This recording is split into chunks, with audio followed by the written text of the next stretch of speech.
Hello दोस्तों, स्वागत है आपका हमारे यूट्यूब चैनल पर जिसका नाम है fun with chemistry bye Deepak Prajapati.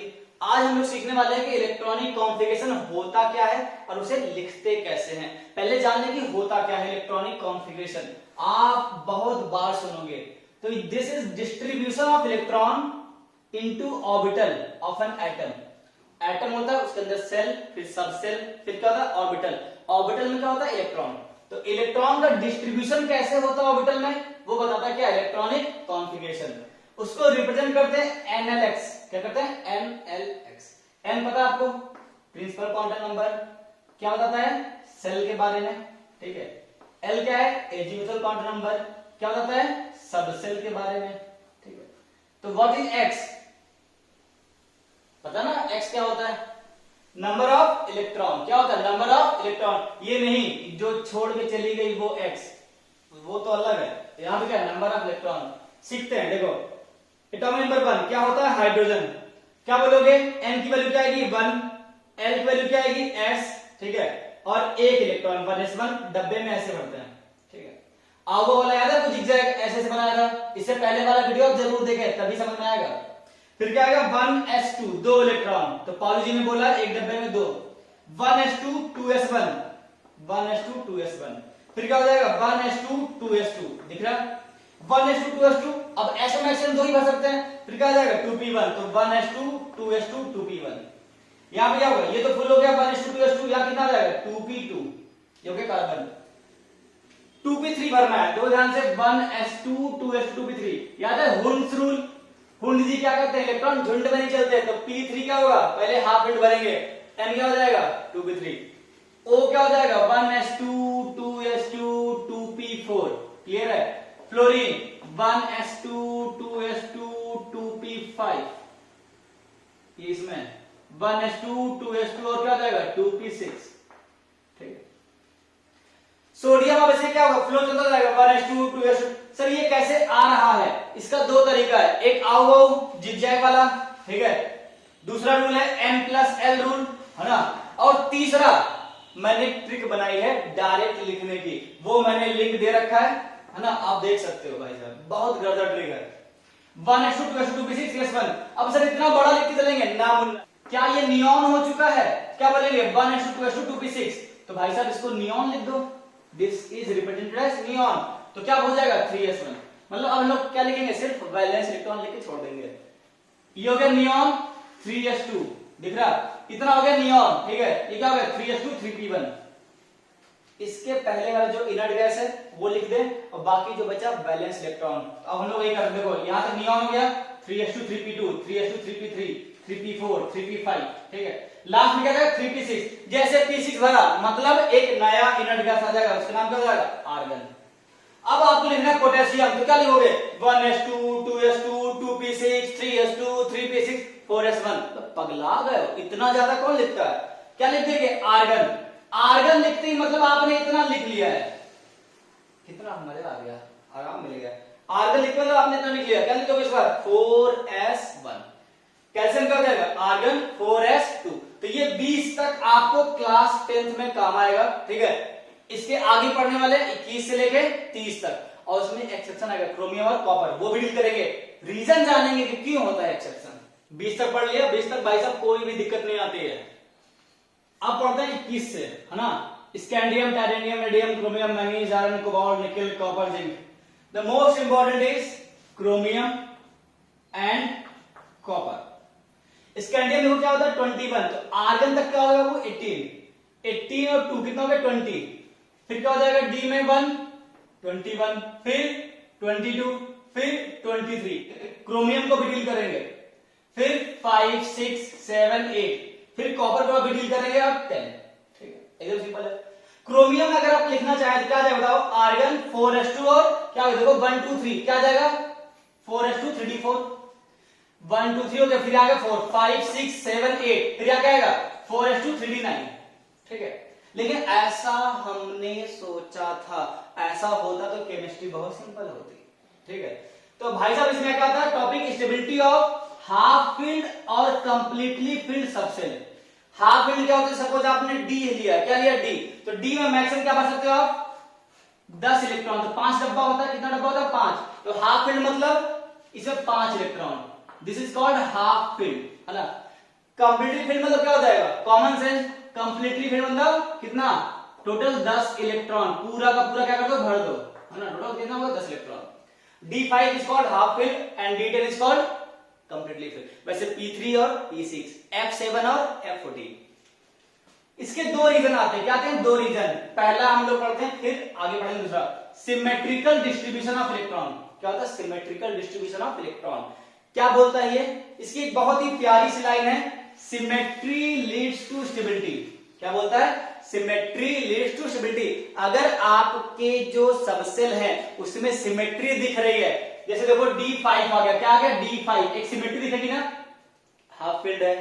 D10 एक सिमेट्री दिखेगी, F7, F14, ठीक है, P3, P6, इन सब में क्या दिखेगा आपको, सिमेट्री दिखेगी, तो सिमेट्री लीड्स टू स्टेबिलिटी, ये लाइन इसकी, देखो ध्यान से।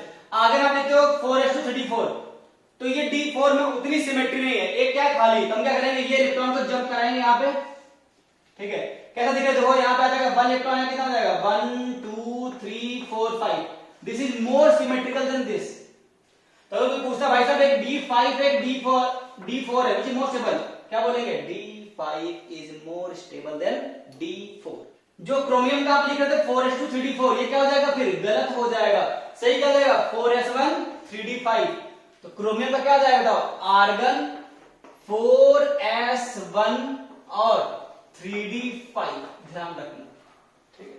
सिमिलरली अगर आप कॉपर में लिख लो 4:3d9, ये देखो क्या कुछ दिख रहा है कि सिमेट्रिकल है, नहीं, तो मैंने क्या किया, इसको यहाँ पे जंप करा दिया, जंप कराओगे तो क्या होगा, 1 2 3 4, get on the dance floor, 1 2 3 4, कितना आ गया 10, तो भाई साहब ये कितना आ गया D10, मतलब ये क्या हो गया स्टेबल, और ये क्या हो गया अनस्टेबल। अगर पूछता भाई साहब एक D10 है एक D9 है, बताओ क्या बोलोगे, which is more stable, D10। तो कॉपर में क्या आ जाएगा, कॉपर का कॉन्फ़िगरेशन आ जाएगा आर्गन 4s1 और 3d10, ठीक है, क्लियर है। तो अब पढ़ते हैं हम लोग एक्सचेंज एनर्जी की, एक्सचेंज एनर्जी से स्टेबिलिटी कैसे बढ़ जाती है हाफ फील्ड की और फुल्ली फील्ड की, ठीक है।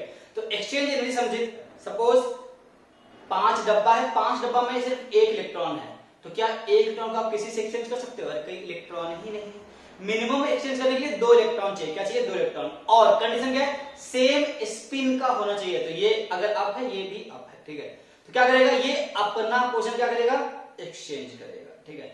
तो during this exchange energy is released, ठीक है, जो एनर्जी रिलीज होती है उसे क्या बोलते हैं हम लोग, एक्सचेंज एनर्जी। तो क्या लिखा है देखो, same spin electron tend to exchange their position, वो अपना क्या करते हैं, एक्सचेंज करते हैं, and energy is release due to this exchange is called exchange energy. समझा क्या बोला, सेम स्पिन का इलेक्ट्रॉन अगर अपना पोजीशन क्या करेगा, एक्सचेंज करेगा, तो एनर्जी क्या होगी, रिलीज होगी, उस एनर्जी को हम लोग क्या बोलते हैं, एक्सचेंज एनर्जी। और किसी भी सिस्टम से अगर एनर्जी क्या होती है, रिलीज्ड होती है, तो इस सिस्टम की एनर्जी क्या हो जाएगी, कम, और एनर्जी कम तो ऑफ कोर्स स्टेबिलिटी ज्यादा, क्लियर।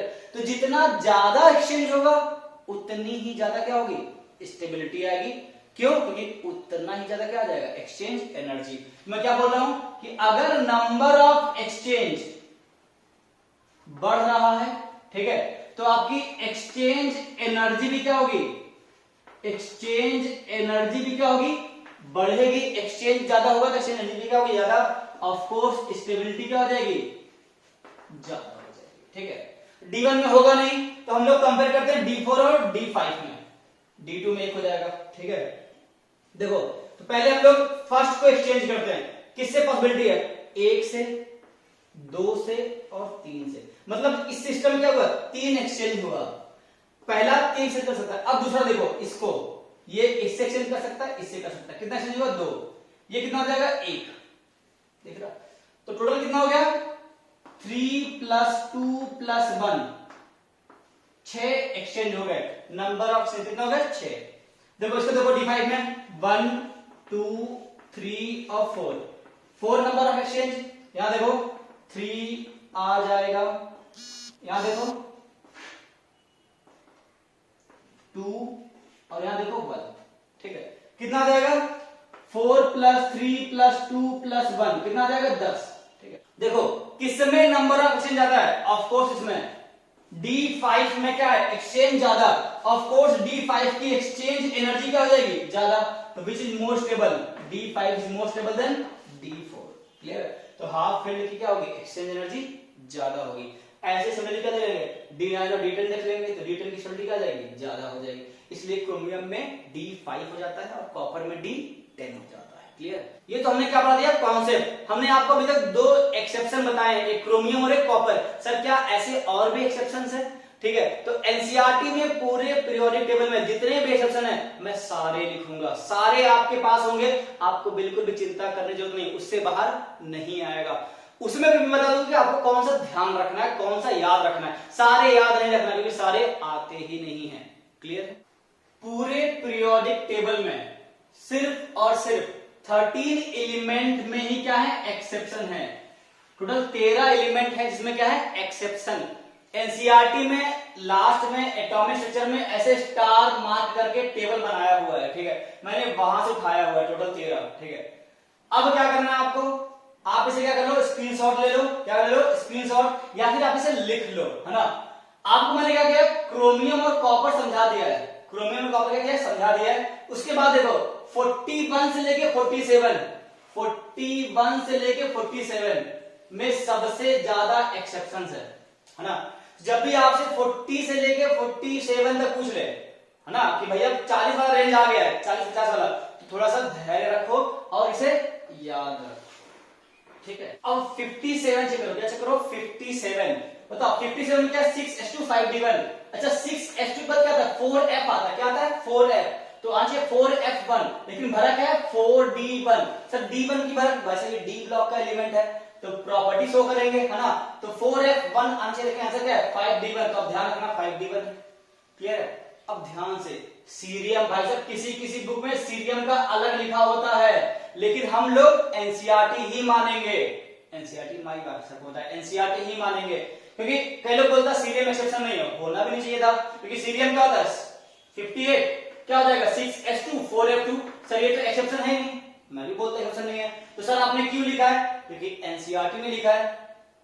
अब रीजन, जब आपने 57 में भरा क्या 6s2 और 5d1, क्या भरा है 6s2 और 5d1, तो भाई साहब 58 में क्या बनना चाहिए था 6s2 और 5d2, लेकिन ऐसा नहीं भरा है, ठीक है।